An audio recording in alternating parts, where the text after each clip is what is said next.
Ebony has made her return, and we got the debut of D-Mork in the show! Or Demork, I don't know how to pronounce it. I am Haru Ren. Welcome to my review of episode 15 of Geogan Rising. So spoiler warning, if you haven't seen this episode yet, go back and watch it now. But if you have, sit back, relax, and enjoy my review of Geogan Rising episode 15. The first part is the Mascot Cat. Lightning and Farascal are going to Lightning's favorite steakhouse. Oh great, it's a Lightning episode. Those are always fun! Well, I get to eat the leftover scraps.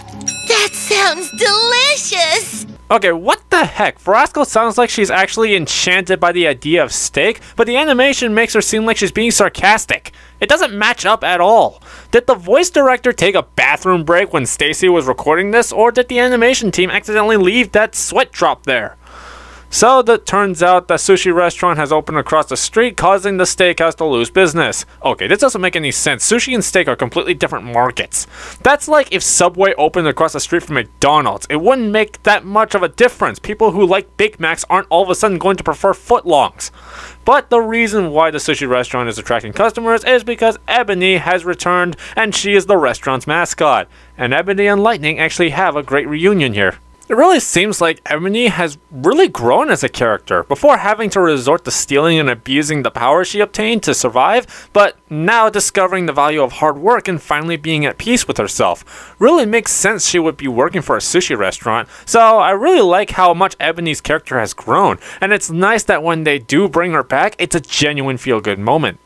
I'm glad you found a place where you truly belong. Hey, Ebony, could you try not to attract so many customers? It's put my steakhouse in real trouble. God, Lightning, why you gotta be such a jerk? That's the thing with this episode. It seems like Lightning was a bit of a jerk this whole time. You can't make Ebony or anyone else just stop getting business for the restaurant. So because Ebony and Lightning argue about steak and sushi, Lightning tries to attract the crowd to the steakhouse by cosplaying as Michael Jackson. Hey, what's that over there? Don't tell me. What's going on?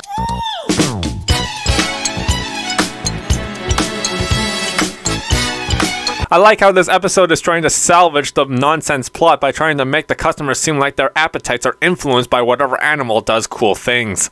After some back and forth, Ebony and her pact of cats plot to punish Lightning. Seems like more of a mob assassination plot. But Farascal overhears this and Ebony tries to encourage Farascal to prank Lightning to not dancing like Michael Jackson anymore. Funny thing though, Ebony doesn't even attempt to bribe Farascal with sushi or anything like that. She just pulls the "we are both cats" card. And all of a sudden, Ebony just attacks. And hey, are you curious to see what Lightning's gate cart set animation looks like? Because now we're seeing it.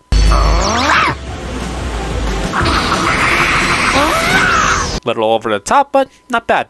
Ebony, what are you trying to do here? That's what we're wondering! Same old battle formula, though it looks alright, and of course Lightning summons Montrapod and defeats Ryurazu, and Lightning practically says that both restaurants should continue doing their own things because there are people that will like sushi and steak equally. Myself included, I love both.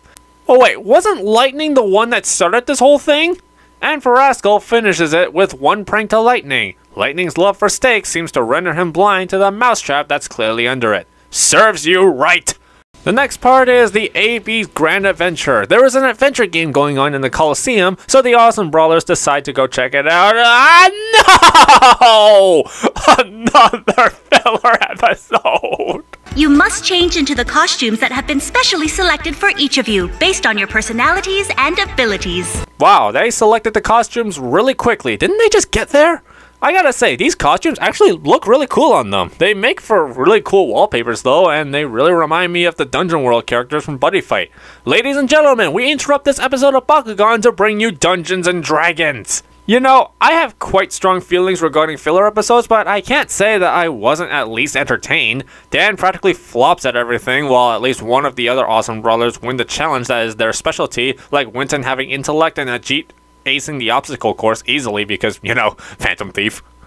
At the very least, though, they tried to incorporate some comedy within these things. Sir Lightning has set a new record and won this stage of the game! How come I'm not allowed to fly? Head and battle it out! My friend is close to me. It's my special Tommy. Oh, good lord, I'm sorry, Jamie, but the auto-tune probably needs to come back. And you know, some of these shots when the Awesome Brawlers win their challenges makes for some good character card artwork. Hey TCG people, take notes! At the final challenge, they have to place their Bakugan in the correct order to open the gate, but hilariously, Dan opts to just blast the door open instead. And Everett is behind the challenge all along as a scheme to steal people's Bakugan.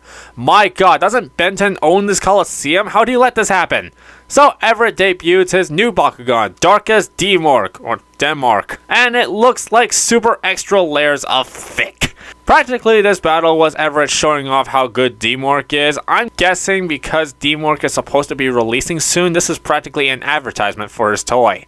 Oh, by the way, the flames that Demork shoots are cursed. They gradually suck the strength of any opponent they hit. You can call it whatever you want, that's just burn.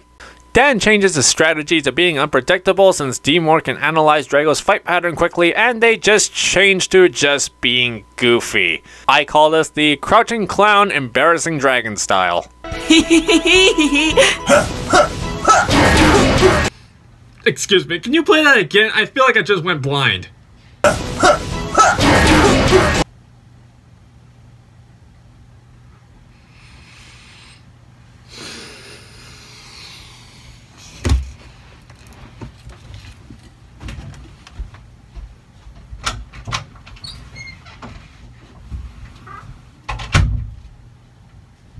But before the battle could end, the security force arrives and Everett gets away. We did it, Drago! No, you didn't. You let him get away. And the episode ends with Dan wanting to do that style again, but Drago doesn't want to. I mean, at least the writing is consistent. Dan at first grunted over the jester costume, but comes to embrace the role and it helped him win. I'll give it that. But please, please listen to Drago. Never do that again! So that was Geogan Rising episode 15. Let me know what your rating of the show was in the comments down below. Another filler episode after we had to endure the pain of the last one. I was not prepared for how awful the previous episode was, and now I was definitely not prepared for how disturbing this episode for this week has become. The positives was that it was at least providing some decent entertainment. Ebony really had come back to some good character growth. Demork was cool to see in the show, and at the very least this was fun to watch, sort of. But shockingly, how they could fit a pointless filler episode again after we had to sit through the last one really tells me they are just running out of ideas until they can get back on track to the main story. I have literally no words for the disturbing imagery that they have subjected us with Drago and Dan. Drago's ass is just so questionably well detailed that that image is now burned into my mind, and I really hope we never have to see that again. This episode gets a Geogun in the middle from me. Stop it! Thank you for watching this review of Geogan Rising. Be sure to press the thumbs up and give us a subscribe for more awesome Bakugan content. I've been Haru Ren, and thank God for Rapid Fire. Bye!